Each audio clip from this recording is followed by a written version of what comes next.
State health report Chhattisgarh की, उसमें साफ है कि पिछले 5 वर्षों में 22% से ज्यादा बढ़ चुके हैं एक्जिमा के केस। सबसे बड़ी समस्या एक्जिमा और सोरियासिस के पेशेंट्स में जो आती है वो ये कि उन्हें एलोपैथिक मेडिकेशन का सहारा लेना पड़ता है, जिसके साइड इफेक्ट्स भी होते हैं। इसके चलते कई मरीज होम्योपैथ की राह पर चल पड़ते हैं और हमने भी वही किया। हमने होम्योपैथी की राह पकड़ी और पहुंच गए रायपुर शहर। आइए मिलते हैं डॉक्टर उपेंद्र त्रिवेदी से।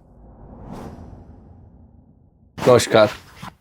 ये बताइए कि ये सोरियासिस एक्जिमा आजकल ये बहुत ज्यादा प्रेवलेंट हो चुका है, क्या होम्योपैथी में इसका इलाज है? रोग सप्रेस और क्योर दोनों में अंतर होता है। किसी चीज को सप्रेस करना, आप ऑइंटमेंट और मलहम लगा के उसको सप्रेस कर रहे हो, क्योर नहीं कर रहे हो। क्या आपका कहने का मतलब ये कि स्टेरॉइड सप्रेस करते हैं? Yes, okay. सप्रेस कर रहे हैं। और जैसे आपको गुस्सा आ रहा है, मैं आपको बोलूं चुप हो जाओ, एक बार चुप हो गए, फिर गुस्सा आया, बोला चुप हो जाओ, फिर चुप हो गए, तीसरी बार गुस्सा आया, आप क्या हो, मेरे ऊपर फट पड़ोगे। हाँ, तो वैसे ही रोग है जी। बढ़ा, आपने मलहम लगाया, वो चुप हो गया, फिर मलहम लगाया, वो चुप हो गया, तीसरी बार वो मलहम नहीं काम कर रहा है, वो पूरे शरीर में फट पड़ा। तो जैसे व्यक्ति का नेचर होता है वैसे ही रोग का नेचर होता है। तो रोग भी जब आप उसको सप्रेस करते गए तो वो फट पड़ा। मैं आपको एक बात बताता हूं, मेरे यहाँ एक टीचर आती थी दवा लेने जी। सर से लेके पैर तक पूरे फूल जैसे दाने उसके शरीर में हो गए थे सोराइसिस के। और वो जिस कंडीशन में मेरे पास आई, पूरा मुंह कान बांध के, और उसी कंडीशन में वो स्कूल में पढ़ाती भी थी जी।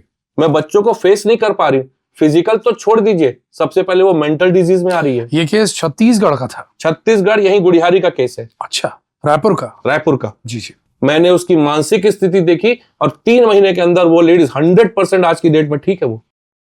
तो सर, ये सोरियासिस और एक्जिमा के लिए होम्योपैथिक में आखिर कौन कौन सी मेडिकेशंस का इस्तेमाल किया जाता है? अब पेशेंट मेरे पास आया, मेरे को बोला सोराइसिस है जी। तो सोराइसिस, अब वो जब वो होम्योपैथिक डॉक्टर के पास आता है, हम उसका केस लेते हैं, पूछेंगे ये कब हुआ, कैसे हुआ, क्यों हुआ, सबसे पहले कब हुआ जी। जो होम्योपैथी को टोटलिटी ऑफ सिम्टम बोलते हैं। उन सिम्टम्स को जब हम कलेक्ट करते हैं तो हमारे पास एक मेडिसिन निकल के आती है। अब वो मेडिसिन कैलकेरिया कार्ब भी हो सकती है, वो मेडिसिन थूजा भी हो सकती है, वो मेडिसिन पल्साटिला भी हो सकती है। जी। एक पेशेंट है मेरा, मैं उसके बारे में आपको बताता हूं। 24 साल का एक लड़का था, यही लोकल रायपुर का। पेशे से वो फोटोग्राफर था, फिल्मों में शूट वगैरह करता था। और उसके शरीर में, मतलब सर के माथे से लेके पैर के नाखून तक इतने दाग थे कि वो पूरे शरीर को ढक के चलता था। और जब वो कपड़े उतारता था ना तो पूरे कपड़े उसके सफेद, और ऐसा कर रफ करता था तो पूरे रैशेस गिरते थे बॉडी से।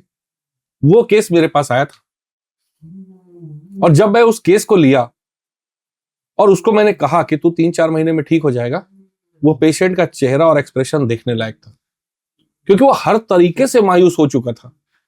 उसने बड़े बड़े डॉक्टरों को दिखाया, लेकिन वहां क्या चला, सप्रेशन ऑफ डिजीज। कहीं ना कहीं उसको स्टेरॉइड का यूज हुआ। स्टेरॉइड ने उसको, उसकी बॉडी को इंटरनल काफी डैमेज किया, जिससे उसका डाइजेशन सिस्टम भी बहुत बिगड़ चुका था। फिर मैंने उस बंदे पे वर्क किया और रिजल्ट भी दिखा मेरे को। 3 महीने में वो पेशेंट ठीक भी हुआ, लेकिन फिर वो अचानक गायब हो गया। फिर 2 महीने बाद आया उसी कंडीशन में। कुछ मरीजों की आदतें होती है ना, ठीक हो गया अब मैं चलता हूं करके, उसी कंडीशन में फिर आया। और हर बार वो अपने पेरेंट्स के साथ आता था, तो कुछ ऐसी चीजें थी वो हर बार छुपा ले जाता था। फिर जब लास्ट टाइम मेरे पास अकेले आया, मैं बोला तेरी डिजीज ठीक हो रही है, लेकिन कहीं ना कहीं बार बार रिवर्स हो रही, कहीं ना कहीं तू कुछ मेरे से छुपा रहा है। तब उसने धीरे से मेरे को बताया कि मैं कहीं ना कहीं ड्रिंक करता हूँ, अल्कोहल कंज्यूम कर। अब अल्कोहल कंज्यूम करने का साइड इफेक्ट कहाँ होता है? लिवर पे। जी। कहीं ना कहीं उसका लीवर इफेक्ट हो रहा था और वो उसके स्किन को डैमेज कर रहा था। यहां पे होम्योपैथिक की मेडिसिन आती है लाइकोपोडियम। लाइकोपोडियम जी, जो आपके शरीर में राइट साइड पे काम करती है।